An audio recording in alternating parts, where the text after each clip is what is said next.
394 என்பது 397 விட பெரியதா அல்லது சிறியதா என்று கண்டுபிடிக்கவும். பின்னர் இதன் விளக்கத்தை இந்த குறியை வைத்தோ அல்லது அந்த குறியை வைத்தோ எழுதவும். இந்த குறி குறைந்தது என்பதை குறிக்கும். இது குறைந்தது என்பதையும் இந்த குறி அதிகமானது என்பதையும் குறிக்கும். முதலில் 2 எண்களையும் பார்ப்போம். வண்ணங்கள் கொடுத்து வித்தியாசப்படுத்துவோம். 394 மற்றொரு எண் 397.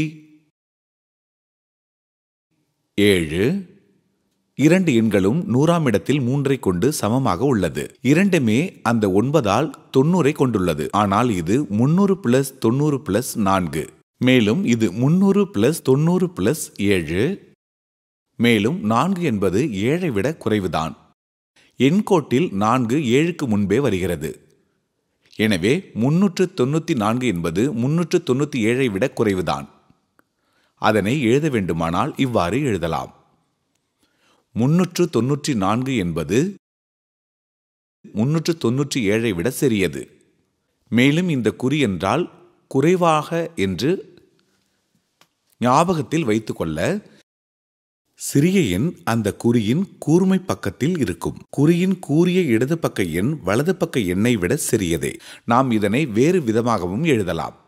397 என்பது 394ஐ விட பெரியது.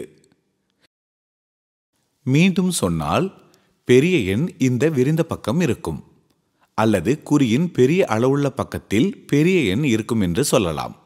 இந்த முனை சிறிய பக்கமாகும். இது பெரிய பக்கமாகும். இங்குதான் பெரிய எண்ணை போட வேண்டும். சிறியது, பெரியது.